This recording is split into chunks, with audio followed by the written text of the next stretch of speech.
Hello friends, welcome to Chennai to Mangalore Trains. இன்னைக்கு ஒரு breakfast recipe பார்க்க போகிறோம். Spanish omelette. இது ரொம்பவே ஈஸியாக செய்யலாம். ரொம்பவே ஃபில்லிங்கான ஒரு பிரேக்ஃபாஸ்ட். அதுக்கு தேவையான பொருட்கள் என்னென்னு பார்த்துக்கலாம். 3 முட்டை எடுத்திருக்கேன். 2 கப் கேபேஜ் எடுத்திருக்கேன். புதினா கொஞ்சமாக ஃப்ளேவருக்காக ஒரு பெரிய சைஸ் வெங்காயம் கட் பண்ணி எடுத்திருக்கேன்.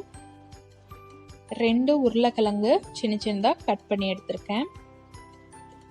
Pepper powder, chilli flakes. இப்போ எப்படி செய்யலான்னு பார்க்கலாம் வாங்க. ஒரு கடாயில் எண்ணெய் ஊற்றி எண்ணெய் காஞ்சதுக்கு அப்புறமா உருளைக்கிழங்கு ஆட் பண்ணிக்கலாம்.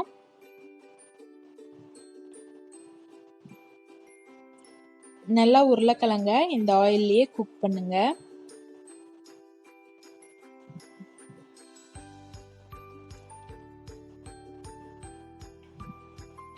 ஒரு 70% குக் ஆனா போதும்.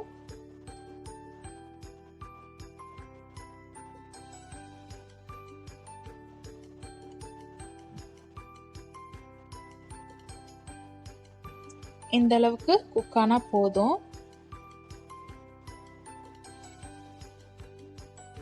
பாருங்க, இந்த அளவுக்கு வெந்திருக்கு.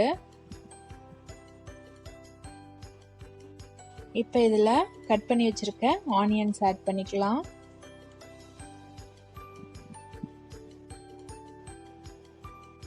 நல்லா இதையும் வதக்கிடுங்க. இது ரொம்ப வதங்கணும்னு அவசியம் இல்லை. அந்த ஆனியன் கிரன்ச்சியா இருந்தாதான் நல்லா இருக்கும். அதோட பச்சை வாசனை லைட்டா போற அளவுக்கு வதக்கினா போதும்.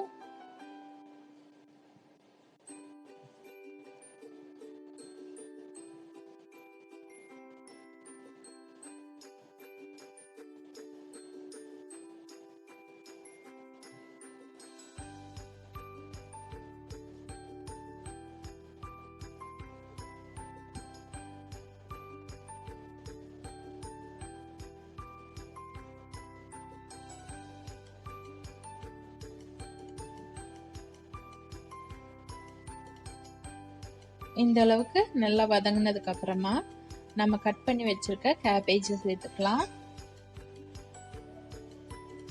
கேபேஜ் உங்களுக்கு அதிகமா வேணாம் அப்படின்னு நினைச்சீங்கன்னா கம்மியா கூட சேர்த்துக்கலாம்.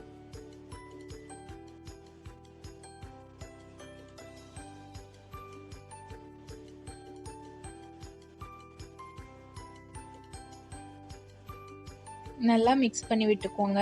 அதோட கேபேஜோட பச்சை வாசனை போற அளவுக்கு நல்லா வதக்கிக்கோங்க.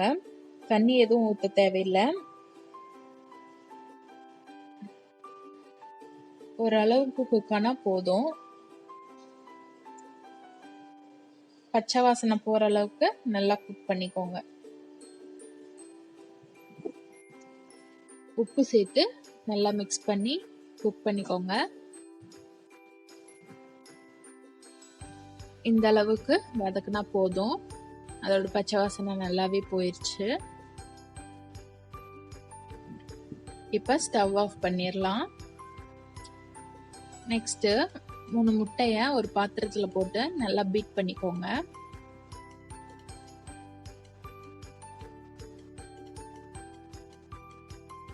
புதினா சேர்த்துக்கிறேன்.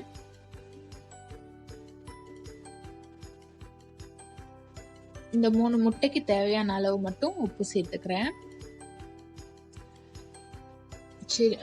பெப்பர் பவுடர், சில்லி ஃப்ளேக்ஸ் சேர்த்து நல்லா பீட் பண்ணிக்கலாம். எந்த அளவுக்கு பீட் பண்றோமோ அந்த அளவுக்கு சாஃப்டா இருக்கும். இப்ப நம்ம ரெடி பண்ணி வச்சிருக்க பொட்டேட்டோ கேபேஜ் மிக்ஸை சேர்த்துக்கலாம்.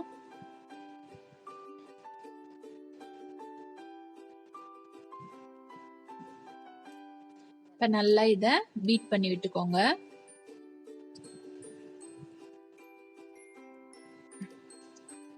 ஒரு தோசை கல்ல எண்ணெய் ஊத்தி காய வச்சுக்கோங்க. அதுல இந்த மாதிரி ஆம்லேட் மாதிரி போட்டுக்கோங்க. ஆம்லேட் மாதிரி ஊற்றிட்டு சீஸ் ஆட் பண்ணிக்கிறேன். Mozzarella cheese. இது வந்து ஆப்ஷனல். உங்களுக்கு பிடிக்காது, சீஸ் பிடிக்காது அப்படின்னா சும்மா ஆம்லேட் மாதிரி மட்டும் போட்டு சாப்பிட்டுக்கோங்க. சீஸ் பிடிக்கும் குழந்தைங்களுக்கு கொடுக்குறீங்கன்னா இந்த மாதிரி சீஸ் ஆட் பண்ணிக்கோங்க.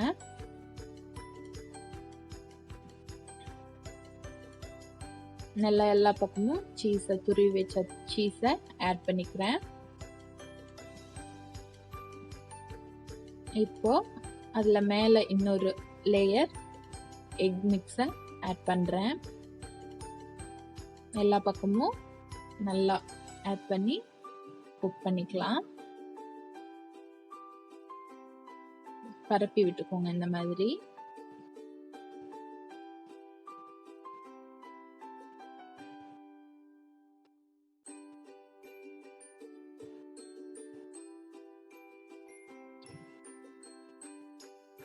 சிம்மிலேயே வச்சு குக் பண்ணுங்க. இப்போ நான் கொஞ்சமா சில்லி ஃப்ளேக்ஸ் ஆட் பண்ணிக்கிறேன்.